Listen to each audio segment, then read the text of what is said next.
on the agenda. We will jump around. I see Senator Suber is here for Senate Bill 2923. So I call up Senate Bill 2923, residential builders and remodelers, revised license examination for certain licensed applicants.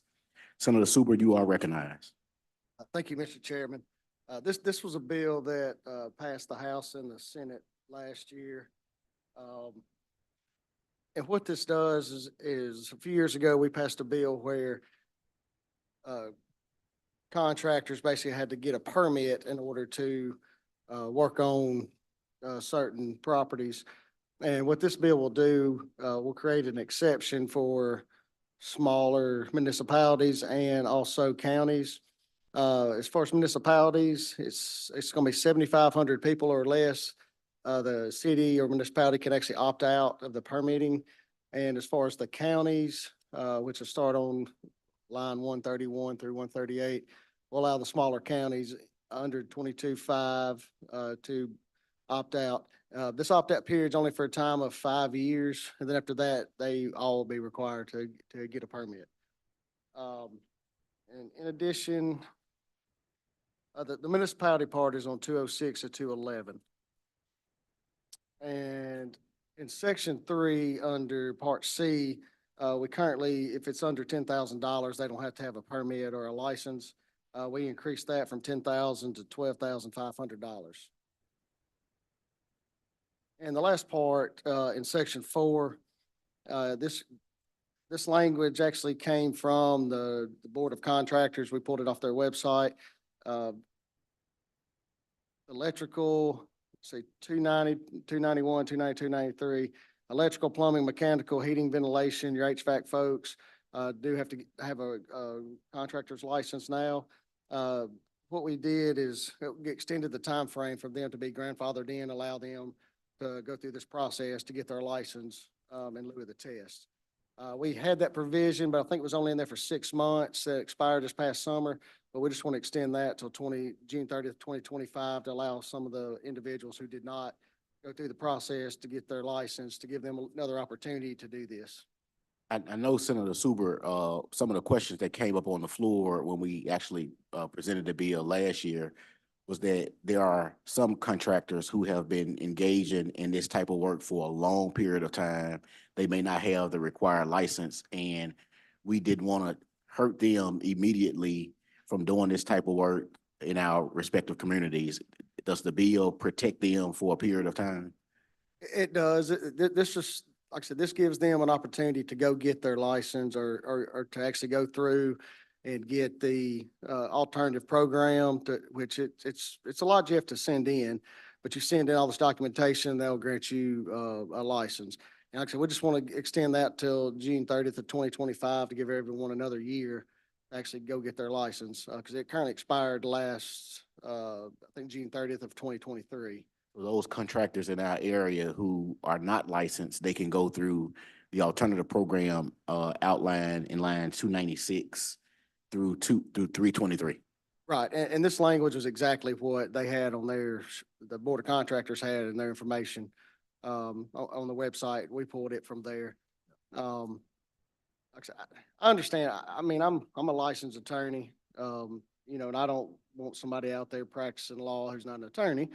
But in the day, that's the way the law has been for a long period of time with the contractor. So I do want to get people qualified.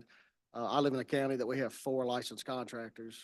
One of them, I don't even think they do any work. There's only 1 residential builder, 1 HVAC person. Well, we don't have anybody in our areas, and that was kind of the reason of the first part of this bill, to allow some of the smaller counties and municipalities to opt out of the permitting for a period of 5 years to help get people go through that contractor route.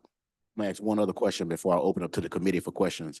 The bill did successfully pass both chambers last year, and the governor vetoed it. Do we know, or do you recall what was the governor's veto message regarding? I think the biggest argument was the line 250, 251, where we increased the remodeling fee or the total cost from $10,000 to $12,500. I know the roofer association, wherever that group is, was concerned because that's kind of the big problem that we've seen on the coast and North Mississippi of tornadoes. hurricanes is, have these roofing companies come in, they go by and just take money and don't do a good job. And I'm not trying to circumvent that at all. And I would be fine leaving that at 10 if that was the problem. The $10,000 amount was, I think it was set back in the 80s. I feel like inflation, it's well beyond be 12.5 in today's dollars, but, I think that was the concern of the roofers, and I know that was one of the big messages, that the people who were against this at the time. Thank you so much, Senator Super. Senators, I'll open up for questions. Senator Turner Ford. Thank you, Mr. Chairman. Is there a reason that we would delay implementation of the permitting process for smaller counties and municipalities? I mean, is it an exorbitant expense for them? The biggest problem I've spoken with, not the towns as much, because I think most of the municipalities that I represent, their county controls that, but the counties just say they don't have anybody to handle this. Most of our counties, or my smaller county, that they have one person that works for the board of supervisors outside of a road crew. But they're not issuing the permits now. And so that was kind of why we want to give them an option to be able to opt out of this. And I guess my only concern with allowing them to opt out, potentially these contractors who may not be up to standard are, going out and rendering poor service in our smaller municipalities and counties, and they have no recourse or limited recourse, whereas this permitting process could serve to protect them. Is there a reason why the time period where there's a potential delay of 5 years of the process? We were just trying to allow the counties to allow the people in the community to go get licensed. I mean, we've had these individuals who've been building houses or being remodelers for the past 30 years, and they don't feel like they can go take a test.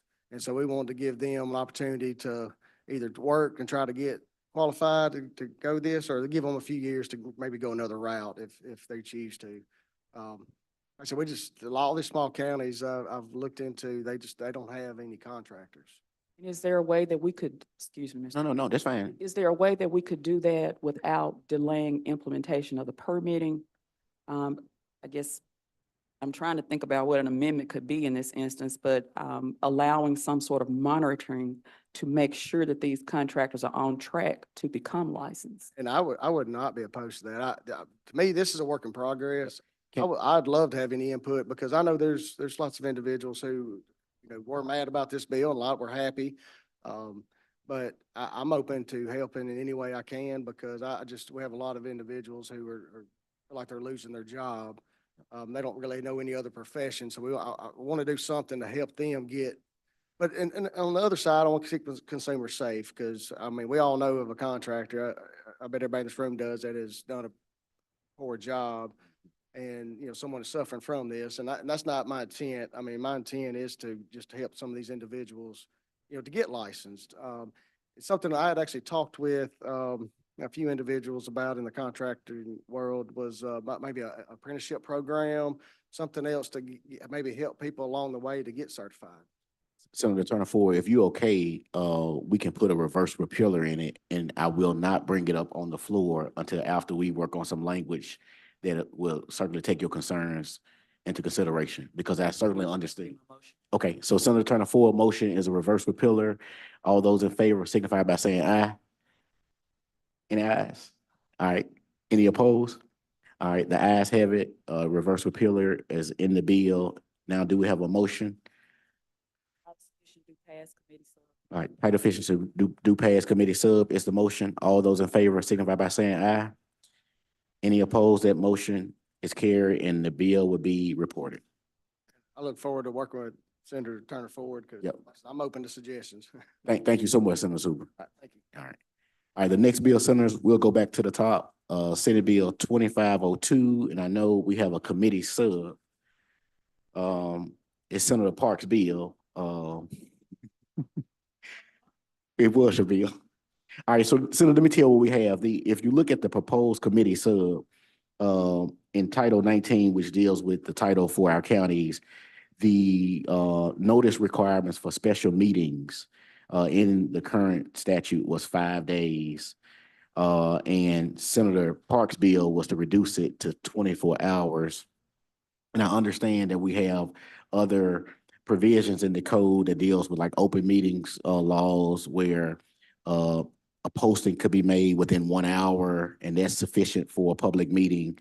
But in Title 19, it still had 5 days. And so the committee sub reduces that time for special meetings to be called, as far as notice is concerned, from 5 days to 3 days.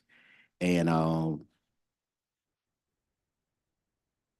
need a motion. Yeah. Okay. You got any questions? Yep, Senator Parks. Why would we not do the 24 hours versus 3 days? There was a concern on just going from 5 days to 24 days. 5 days to 1 day or 24 hours just in 1 year. And so I certainly understand the concern as it relates to the counties being able to call special meetings and shorten that period of time for them to conduct business. But the 24 hours was a little concerning to the chair. Yep. So, any other questions? Any motions, Senator? Yep. Titus Fish and DuPass Committee sub is the motion. All those in favor signify by saying aye. Any opposed? That bill will be reported. The next bill is 2517. Election commissioners require the Board of Supervisors to provide insurance. As I understand it, the election commissioners in our respective counties are not covered by insurance. And I do understand that the supervisors are not in support of the bill because of the respective costs. And I'm gonna be honest, I don't know what the cost is. And so we will be looking as the bill moves through the process on trying to find the cost to the counties. I don't want to do anything that would actually cause a lot of costs to our counties. There is a concern that the election commissioners are not like county employees, and they don't work the required number. They don't work like county employees, and so they're not covered. So I was a little concerned about the bill, but I wanted to go ahead and just move it forward. It's going to insurance. So if they're not, are there any questions? Yeah, Senator Turner Ford. Thank you, Mr. Chairman. I guess it is more of a comment than a question. I would assume it's because of their status as commissioners, as you mentioned, as opposed to being employees. And in light of that, I would like to be recognized for an amendment. Yes. The insertion of a reverse repeal. Okay. Senator Turner Ford has moved for reverse repealer. All those in favor of the reverse repealer, signify by saying aye. Any opposed? The bill will have a reverse repealer. Now we are on the bill with the reverse repealer. And again, this bill is still being referred to insurance. All those in favor, do I hear a motion? The motion is Titus Fish and DuPass Committee sub. All those in favor, signify by saying aye. Any opposed? That bill will be reported with the reverse repealer to insurance. The next bill is Senate Bill 2699, and it is a committee sub in your packet, senators. And we have Steve Gray here with the Mississippi Association of Supervisors. Steve, if you could address the committee on what the problem is in our counties as it relates to our existing purchasing laws, and the current law being 2,500 and the proposal to increase it to 5,000, and why? All right, testing. Yes, sir. Thank you, Mr. Chairman, and to the committee. The initial effort regarding this, we're seeking to fall in line with what the legislature did about a few years ago to address inflation. You all increased the threshold from 50,000 to 75,000 for purchases that require at least 2 competitive bids and advertising. So that's one aspect of the purchasing code section, okay? So you got two other sections. You got, I think, 31.7.101 and 31.7.13. And so it was our effort to try to address both of those. So let me speak to the 2,500 to 5,000. And a lot of counties, some people don't understand the dynamics. You have a unit system and a beat system. And the beat system counties, supervisors, they're actually hands-on. They're touching the motor grader. They're out there bush hogging. So they're dealing with equipment. They're dealing with purchasing fuel. And so it's a more hands-on deal, whereas in the unit system, it's delegated through a road foreman and county administrator on how things get done. But the issue is still the same. We have situations where, let's just say, for instance, fuel. You know, they get fuel, they think they got enough. They're out deep in the county working on projects, and everything has to shut down because you got to go through the red tape process because you've exceeded the threshold on trying to get enough to get through the day. You know, and you're dealing with the elements also when you're talking about road work. And the same thing applies for unit system. So from the 2,500 to 5,000, that makes it more efficient and it helps deals with the inflation component. All right. The And I think this only covers this, right? For your committee said, okay, so I wouldn't need to speak to the other one then, I guess. Yep. But we were looking to adjust inflation with the other threshold from 5,000 to 10,000, where you just get two quotes. So we were just trying to bring everything in alignment, and we will be done with dealing with purchasing laws. And so in the committee, substitute before the committee, the current law is 25,000 and we want to go up from 25,000 to 5,000. 5,000, yes, sir. I mean, I'm sorry, 2,500. 2,500, yes, I'm sorry. Yeah, My bad, Steve. I started saying 25,000 first, so you caught on. 2,500. 2,500 senators to 5,000. Yes, sir. Okay. Yes, Mr. Chairman. All right. Any questions? Yep. A motion? The motion is Titus Vision do pass, committee sub. All those in favor signify by saying aye. Any opposed? That bill will be reported. Senators, our last bill came to us from municipalities is Senate Bill 2856, cleaning dilapidated properties.